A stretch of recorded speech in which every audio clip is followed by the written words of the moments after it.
Welcome to the Non Negotiable Living podcast, where we're building lives by design by creating non-negotiable habits around fitness, family, faith, and financial freedom.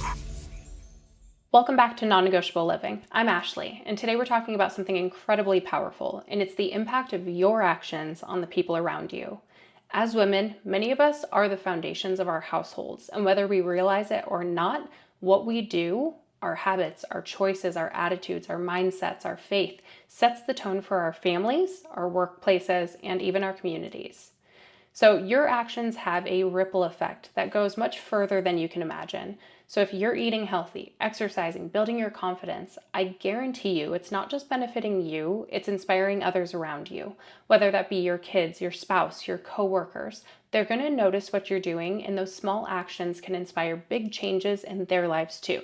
So today we're diving into how our choices shape the environments we live in and how to be intentional about that influence and why leading by example matters so much. So first I want to talk about women being the foundation of a household. So let's talk about the role of a woman in a home. As women, we often play a central role in the household. We're the ones who plan the meals, set the routines, create the emotional tone for our families. And our actions, whether we realize it or not, set the standard for what's normal in our household. So one big thing is eating healthy in our home. If you are eating healthy, your husband's going to eat healthy, your kids are going to eat healthier. If they're watching you make those choices, rather than eating chips, swapping for veggies, having a balanced plate with vegetables, at dinner time, choosing healthier snacks, eating cottage cheese for breakfast. When you normalize healthy eating, you're teaching your kids habits that will stick with them for life. You're setting the foundation early and at a young age. One thing that I noticed with my kids is they have the option to eat cereal every day for breakfast, waffles, pancakes, all the things. Like, we don't tell our kids they can't eat anything. We're not a family that believes in dieting. We're not a family that believes in restriction. We don't call any food bad or off limits.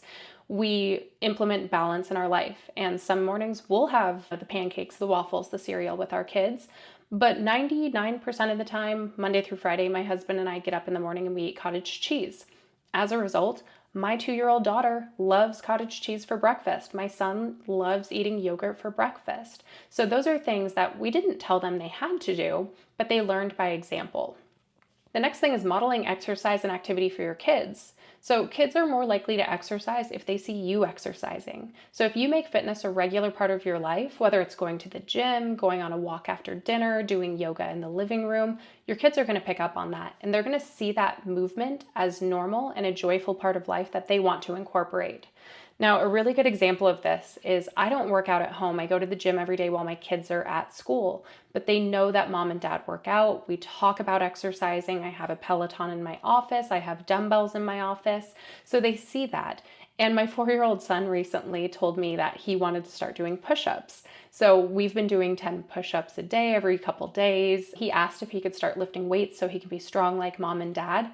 Now, this isn't something we told him he had to do, but he knows we do it and now he wants to do it. So I gave him the little 2-pound dumbbells off the back of my Peloton that I never use, and I taught him how to start doing some weightlifting, and I let him take those dumbbells to his room. And now at nap time, sometimes he'll get up when he's not ready to go to sleep and lift weights in his bedroom.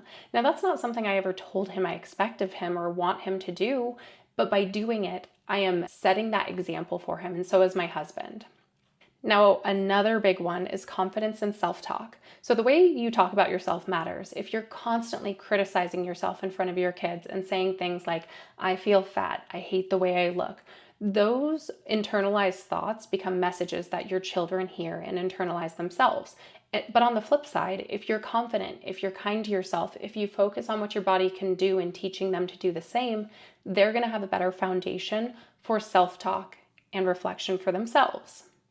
But this ripple effect goes far beyond just your household. So let's talk about the impact on your coworkers.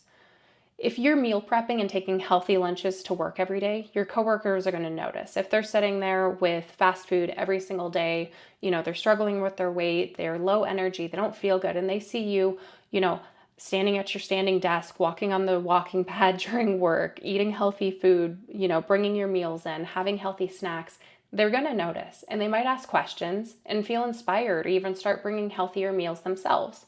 So it's not about preaching or pushing, it's about quietly leading by example.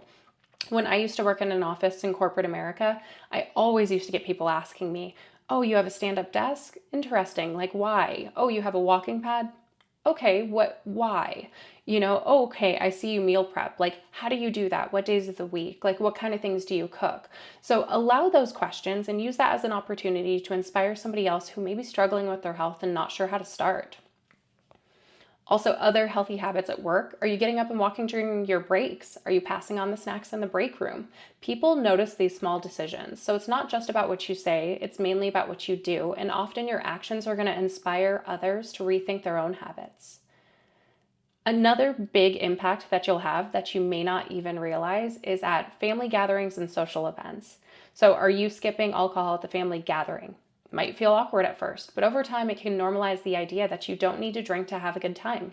Maybe someone else in the family's been wanting to cut back on drinking, but they don't feel comfortable doing it until they see you leading the way. Are you passing on overeating? Are you choosing to prioritize the things you need rather than what you want at those types of gatherings and social events? So we have to remember that we get to set the expectation for ourselves, but others will see the impact and they will follow suit if they are wanting what you have. But one thing that we have to remember is it's about influence without responsibility. So we are not responsible for anybody else's decisions. It's important to remember that other people's decisions are their own, and you can't make somebody exercise or eat better. But your actions can plant the seeds. So when you take care of yourself physically, emotionally, and spiritually, you're going to become an example of what's possible. And the biggest impact you're going to have is on your spouse. So if your spouse isn't healthy, but you're deciding that you want to take care of yourself, you're going to eat better, you're going to exercise, you're gaining more confidence, they're going to notice. And they may not, they're going to notice. And they may not jump on board immediately, but over time, they may see the positive changes in you and what they want for themselves and what you're showing them is possible. So it's not by forcing them, it's by living it, believing in it, and being who you are and comfortable in it. And that's just going to set the foundation. But it does lead to some unexpected impact sometimes. You never know who's watching and being inspired by your actions. That coworker who's been quietly struggling with their health might find hope in seeing you bring a salad instead of fast food to work. That friend who's been self-conscious about their body might feel encouraged by your confidence and the fact that you're going to the gym. So the ripple effect is real and more powerful than you think. But what does that mean? It means that we have to be intentional with that influence, and we need to lead by example, especially for our children. We need to be intentional about our habits. Our habits don't just shape our lives, they shape the lives of the people in our household. So when we can be intentional about setting that example, prioritizing our health, practicing kindness and self-compassion, prioritizing our faith daily, and making time for what matters most, that's going to make an impact. Another example is we pray with our kids every night at bedtime. And of course, in the beginning, it was a couple years of us just praying. Well, eventually, our son started saying the prayers too, because he started to learn.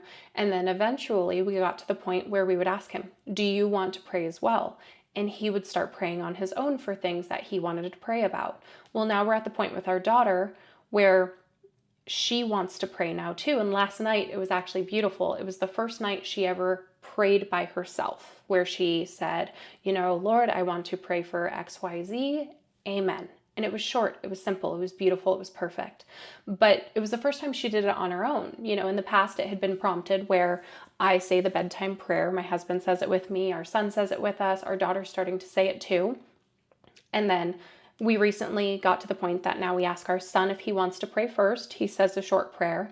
I say the majority of the prayer. I pray for everybody, our health, our house, our finances, our children's ability to grow, all of these things. And now we're asking our daughter, do you want to pray as well? So last night, we said our main prayer. My son prayed, my daughter prayed, and I prayed. And it was really incredible. But we have to look at consistency over perfection when it comes to our habits. So leading by example doesn't mean being perfect. It's just about consistency. Obviously, we're going to have off days. We're going to have days that we slip up. But what matters most is getting back on track and keeping moving forward with our habits. So we have to celebrate our wins. Celebrating small victories, both yours and the ones that you see in others, are really important. So when your kids choose, the cottage cheese over the cereal in the morning, I always try and reinforce that. Like, oh, that's a really high protein breakfast. I don't say that's a really healthy breakfast. I don't say, oh, that's better than cereal. I just acknowledge what it is. That's a very healthy, high protein breakfast. I love that you're having cottage cheese today. When your coworker starts asking you if they can go on your walks with you, encourage that, allow them to, and then celebrate that with them. Like, hey, I love that you went on a walk with me today.